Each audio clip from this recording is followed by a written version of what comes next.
അസി വ്ളോഗ്സിൻ്റെ പുതിയ വീഡിയോയിലേക്ക് സ്വാഗതം. ഇന്ന് ചാവക്കാട് നഗരസഭ മുനിസിപ്പാലിറ്റിയുടെ സംരംഭക സഭ അതിൻ്റെ സർട്ടിഫിക്കറ്റ് വിതരണമാണ്. അതിന് അപേക്ഷിച്ചവർക്കുള്ള സർട്ടിഫിക്കറ്റ് വിതരണം അതിൻ്റെ കാര്യങ്ങളാണ് ഇന്ന് നമ്മുടെ വീഡിയോയിലുള്ളത്. വീഡിയോ ഇഷ്ടപ്പെട്ടു കഴിഞ്ഞാൽ എല്ലാവരും ലൈക്ക് ചെയ്യുക, ഷെയർ ചെയ്യുക, സബ്സ്ക്രൈബ് ചെയ്യുക. ആ ബെൽ ബട്ടൺ ഒന്ന് അമർത്തിക്കൊള്ളണേ. ഇന്ന് നമ്മൾ ഒരു സംരംഭകനെ പറ്റിയിട്ടാണ് പറയുന്നത്. ഇന്ന് ചാവക്കാട് നഗരസഭയുടെ സംരംഭക സഭ അതിൻ്റെ സർട്ടിഫിക്കറ്റ് വിതരണമൊക്കെയാണ്. പ്രത്യേകം ക്ഷണിച്ചു വന്നിട്ടുള്ള അതിഥിയാണ് റാഹത്ത് പ്രൊഡക്റ്റ് അല്ലേ? എന്താ പേര് മാഡത്തിൻ്റെ? സുമയ്യ ഷംസുദ്ദീൻ അല്ലേ? എന്താണ് പ്രൊഡക്റ്റുകൾ, എന്തൊക്കെയാണ് പ്രൊഡക്റ്റുകൾ ഉണ്ടാക്കുന്നത്? സൗണ്ടിൽ പറഞ്ഞോളൂ. 2020 15 തരം പിക്കളോ, ആയുർവേദിക് പ്രൊഡക്റ്റ്, അച്ചാറിൻ്റെയൊക്കെയുള്ള അല്ലേ? ഒരുപാട് പ്രൊഡക്റ്റുകൾ ഉണ്ട് അല്ലേ? ബോഡി ഷൈനിങ് ഓയിൽ, അതെ അല്ലേ? എത്ര ജോലിക്കാരുണ്ട്? ജോലിക്കാരൊന്നും അങ്ങനെ വെച്ചിട്ടില്ല. ഇല്ല അല്ലേ? വീട്ടിലുള്ളവരെന്നായിട്ടുള്ള അല്ലേ? നല്ല പരസ്യങ്ങളൊക്കെ കൊടുക്കുന്നുണ്ട്. ഇവിടെ സൂപ്പർ മാർക്കറ്റിലൊക്കെ നിങ്ങളുടെ പ്രൊഡക്റ്റ് കിട്ടുന്നുണ്ടല്ലോ. അച്ചാർ നല്ല ഇതുള്ളതാണ്. ഞാൻ റാഹത്തിൻ്റെ ഉടമസ്ഥയെ, അതിൻ്റെ സംരംഭകയെ ഇപ്പോൾ കാണുകയാണ്. വളരെ നന്ദി, കണ്ടതിൽ വളരെ സന്തോഷം. മുനിസിപ്പാലിറ്റിയിൽ വെച്ചിട്ടാണ്, നമ്മുടെ സംരംഭക സഭയിൽ വെച്ചിട്ടാണ് കണ്ടത്. വളരെ സന്തോഷം. താങ്ക് യു കേട്ടോ.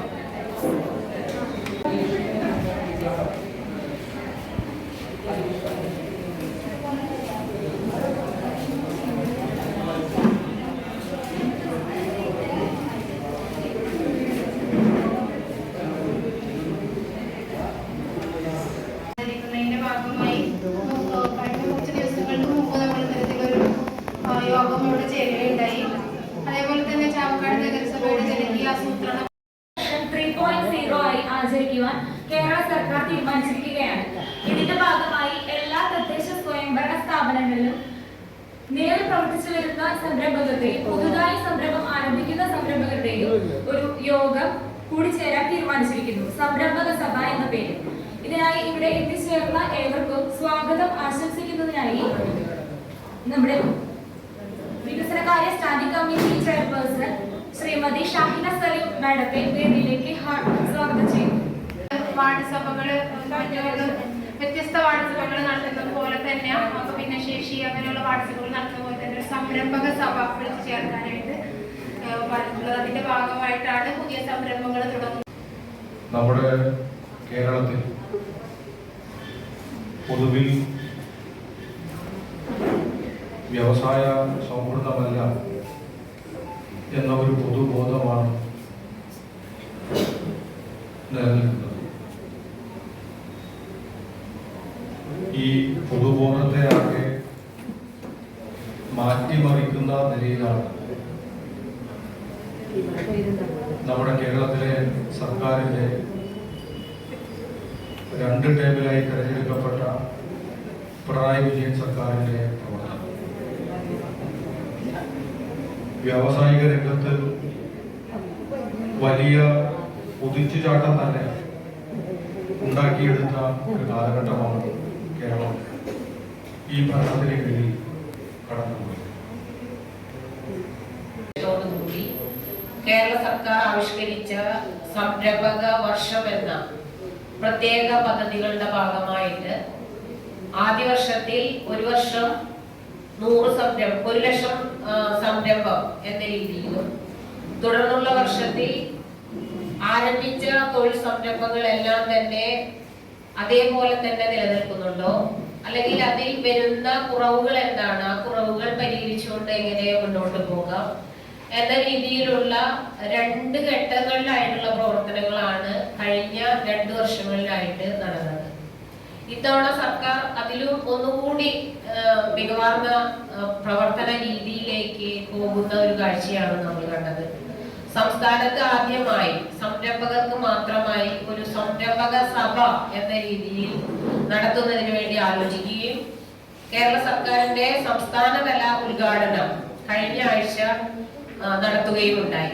അതിനുശേഷം നമ്മുടെ എല്ലാ തദ്ദേശ സ്വയംഭരണ സ്ഥാപന അടിസ്ഥാനത്തിലും നമുക്കറിയാം, 1ാം വർഷത്തിൽ, അതായത് 2022-23 വർഷത്തിൽ സംരംഭക വർഷമായി നല്ല രീതിയിൽ കൊണ്ടാടുന്നതിന്റെ ഭാഗമായി നമ്മള് സംരംഭകരെ കണ്ടെത്തുന്നതിനും അവരുടെ പ്രശ്നങ്ങൾ മനസ്സിലാക്കുന്നതിനും ഒക്കെ ആയിട്ട് ഇന്റേൺസിനെ നിയമിക്കുന്ന ഒരു പ്രവർത്തനം സർക്കാർ നടത്തുകയുണ്ടായി. നമ്മുടെ നഗരസഭയ്ക്ക് 2 ഇന്റേൺസിനെയാണ് തന്നത്. ഇന്റേൺസ് വളരെ കൃത്യമായി നമ്മുടെ നഗരപ്രദേശങ്ങളിലൊക്കെ തന്നെ കയറിയിറങ്ങി എല്ലാവരുമായിട്ടും മിങ്കിള് ചെയ്തുകൊണ്ട് അവരുടെ ആവശ്യങ്ങൾ മനസ്സിലാക്കി അവർക്ക് വായ്പ ലഭ്യമാക്കുന്നതിന് ആവശ്യമായിട്ടുള്ള സഹായങ്ങൾ ഏതൊക്കെ രീതിയിൽ ബാങ്കുകളുമായി ബന്ധപ്പെടുത്തി അനായാസേന വായ്പകൾ ലഭ്യമാക്കാം എന്നതിനെ സംബന്ധിച്ചൊക്കെ അവരെ പറഞ്ഞു മനസ്സിലാക്കുകയും ആ രീതിയിൽ ബാങ്കുകളുമായി സംയോജിപ്പിച്ചുകൊണ്ട് നമ്മൾ വ്യത്യസ്തങ്ങളായിട്ടുള്ള യോഗങ്ങളൊക്കെ ചേരുകയും ഒരുപാട് സംരംഭകരെ നമുക്ക് സഹായിക്കാനായി അതിലൂടെ സാധിക്കുകയും ചെയ്തു. ഉണ്ട് എന്നുള്ള കാര്യം നമുക്ക് എല്ലാവർക്കും അറിയാം. അപ്പൊ അതിലും കൂടി ഇവിടുന്ന് വ്യവസായ വകുപ്പിന്റെ അതുപോലെ തന്നെ നഗരസഭയുടെ ഒക്കെ ശ്രദ്ധ ഉണ്ടാവണം, എല്ലാവിധ പിന്തുണയും ഉണ്ടാവണം. വ്യാപാരി സമൂഹത്തിന്റെ എല്ലാവിധ പിന്തുണയും ഈ കേരള ഗവൺമെന്റിനും അതുപോലെ തന്നെ പ്രത്യേകിച്ച് ഇവിടുത്തെ ഇപ്പോൾ ചാവക്കാട് നഗരസഭയ്ക്കും ഉണ്ടായിരിക്കും എന്ന് മാത്രം പറഞ്ഞുകൊണ്ട് ഈ സംരംഭ സഭയ്ക്ക് എല്ലാവരും ആശംസകൾ അർപ്പിച്ചുകൊണ്ട് എന്റെ ചെറുവാക്കുകൾ നിർത്തുന്നു. നന്ദി, നമസ്കാരം.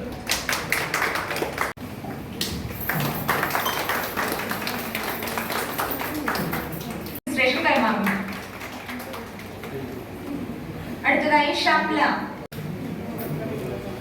അടുത്തതായി ഷംല സെറിൻ മാഡം കൈമാറുന്നു.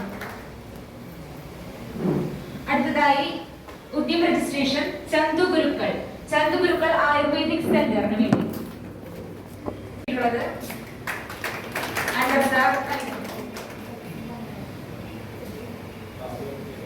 തമീറ ചേച്ചിയെ വിളിക്കുന്നു ഉദ്യം രജിസ്ട്രേഷൻ ഏറ്റുവാങ്ങുന്നതിന് വേണ്ടി. ചന്തുഗുരുക്കൾ കേസ് കൂടി തേടിയിട്ടുണ്ട്. 3 വർഷത്തേക്കുള്ള ഇളവ് നേടുന്ന കേസ്.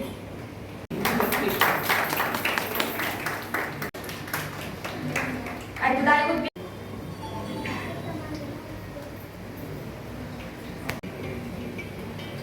പ്രസന്ന മാഡം കൈമാറുന്നു.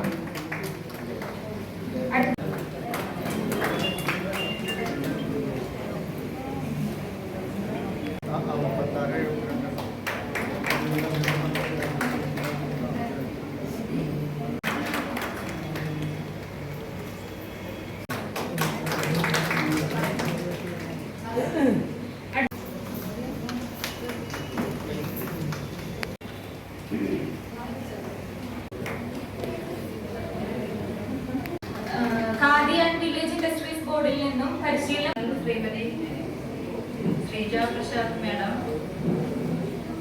Chairman KK Mubarak sir, Shanina madam, ഈ വേദിയിലുള്ള എല്ലാവരോടും സംരംഭക്കാരോടും എല്ലാവർക്കും എൻ്റെ നമസ്കാരം. ഞാൻ സുമയ്യ ഷംസുദ്ദീൻ, ചാവക്കാട് നഗരസഭയിൽ 32ാം വാർഡിൽ സ്നേഹതീരം എന്ന കുടുംബശ്രീയിലെ ഒരു അംഗം കൂടിയാണ്. 2020 ഞാൻ എൻ്റെ സംരംഭം തുടങ്ങി വെക്കുന്നത്. ശേഷം 2022 ഞാൻ കുടുംബശ്രീയിലെ ഒരു അംഗമായി വരുന്നത്.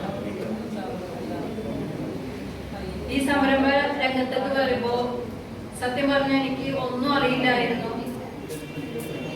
ഞാൻ നിങ്ങളായിട്ട് ഷെയർ ചെയ്യുകയാണെങ്കിൽ ഒരുപാട് കാര്യങ്ങൾ പറയാനുണ്ട്. ഒരുപാട് കടമ്പകൾ കടന്നുകൊണ്ടാണ് ഞാൻ ഈ രംഗത്തേക്ക് എത്തിച്ചേർന്നത്.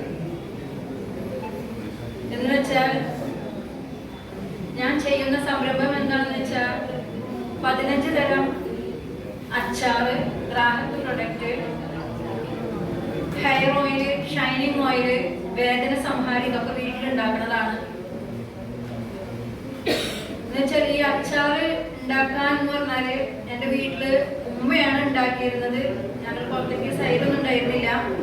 എനിക്ക് വേണ്ടപ്പെട്ടൊരു ഇത്ത അവര് ഗൾഫിലേക്ക് പോകുമ്പോഴാണ് ഞങ്ങളിങ്ങനെ ആദ്യമായിട്ട് ഈ അച്ചാറൊക്കെ കൊടുത്തയച്ചിരുന്നത്. അങ്ങനെ ഒരു ദിവസം എന്നോട് പറഞ്ഞു, സുമയ്യ എനിക്കൊരു വെറൈറ്റി അച്ചാറ് ഉണ്ടാക്കി തരുമോ എന്ന് ചോദിച്ചു. പക്ഷെ ഞാൻ ആദ്യമായിട്ട് അച്ചാർ ഉണ്ടാക്കുകയാണ്, എനിക്ക് ഉണ്ടാക്കാൻ അറിയില്ലായിരുന്നു. അപ്പൊ ഞാൻ പറ്റില്ല എന്നൊന്നും പറഞ്ഞില്ല. ഞാൻ എൻ്റെ ആത്മധൈര്യത്തോടു കൂടി ഞാൻ പറഞ്ഞു, ഓക്കെ ഞാൻ തരാം എന്ന് പറഞ്ഞു. അങ്ങനെ ഫസ്റ്റിൽ ഞാൻ കൈപ്പക്ക മിക്സ് എന്ന് പറഞ്ഞൊരു അച്ചാർ ഉണ്ടാക്കി അവർക്ക് കൊടുത്തു. അത് ഭയങ്കര സക്സസ് ആയി. അപ്പോൾ നമ്മൾ എന്തൊരു ബിസിനസ്സിന് ഇറങ്ങുന്നുണ്ടെങ്കിലും നമുക്കൊരു ആത്മധൈര്യം വേണം. അത് നമ്മൾ തന്നെ സ്വയം ഉണ്ടാക്കണം. നമ്മൾ എന്ത് ചെയ്താലും വിജയിക്കും, നമുക്കത് മുന്നോട്ട് കൊണ്ടുപോകണം. നമ്മളൊരു ബിസിനസ് ഇറങ്ങുമ്പോൾ ലാഭം ഉണ്ടാവും, നഷ്ടം ഉണ്ടാവും, എല്ലാം ഉണ്ടാവും. ഞാനിപ്പോൾ 4 വർഷം കഴിഞ്ഞു ഈ രംഗത്തേക്ക് വന്നിട്ട്. ഇതിനിടയിൽ ഒരുപാട് പ്രതിസന്ധികൾ, നമുക്ക് ഒരുപാട് പ്രയാസങ്ങളൊക്കെ നേരിട്ടിട്ടുണ്ട്. പക്ഷെ എൻ്റെ വീട്ടിൽ ഞങ്ങൾ പുറത്തുനിന്നൊരു ആരും കൊടുത്തിട്ടുള്ള ഒരു ബിസിനസ്സോ മറ്റുള്ള ഒന്നും ഞങ്ങൾ ഇതായിട്ടില്ല. ഞങ്ങൾ വീട്ടിൽ എൻ്റെ ഉമ്മ, എൻ്റെ മക്കള്, ഞങ്ങളായിട്ടുള്ള ഒരു ചെറിയൊരു ഇതിലാണ്. ഇൻഷാ അല്ലാഹ് ഇത് വലിയൊരു സംരംഭമാക്കി എടുക്കണം എന്ന് ആഗ്രഹമുണ്ട്. ദൈവം അനുഗ്രഹിക്കട്ടെ എന്നും കൂടി ആഗ്രഹിക്കുന്നു. പിന്നെ ലോൺ സാങ്ഷൻ ചെയ്യുന്നതോടൊപ്പം തന്നെ നമ്മളത് തുടങ്ങിയിട്ടുണ്ട്. അതായത് ബാങ്കിൽ നിന്ന് എടുത്തതും പിന്നെ നമ്മുടെ കയ്യിൽ നിന്ന് എടുത്തതും ഒരു 1 ലക്ഷം രൂപയാണ് ലോണെങ്കിൽ നമ്മളൊരു ഏകദേശം പ്രോജക്റ്റ് എന്ന് പറയുമ്പോൾ ഒരു 1,30,000 അത്രയും വരുന്നതായിരിക്കും. അതായത് നമ്മുടെ ഭാഗത്ത് നിന്ന് 30,000 രൂപയും ബാങ്കിൽ തരുന്ന 1 ലക്ഷം രൂപയും വെച്ചിട്ടായിരിക്കും നമ്മൾ ആ ഒരു പുതിയ സംരംഭം തുടങ്ങുന്നത്. തുടങ്ങിക്കഴിഞ്ഞിട്ട് നമ്മൾ അതിൽ നിന്നും കറക്റ്റ് നമ്മൾ റീപേയ്മെന്റ് കറക്റ്റ് ആയിരിക്കണം. എന്നാലേ നമുക്ക് ബാങ്കിന്റെ സൈഡിൽ നിന്നും പാലക്കാട് നഗരസഭയിലെ 2023, 24, 25 കാലഘട്ടത്തിലെ TA സൗജന്യ തൊഴിൽ പരിശീലനം നേടിയ കുട്ടികൾക്കുള്ള TAPPS വിതരണമാണ് ഇപ്പോൾ ഒന്ന് ചെയ്യുന്നത്.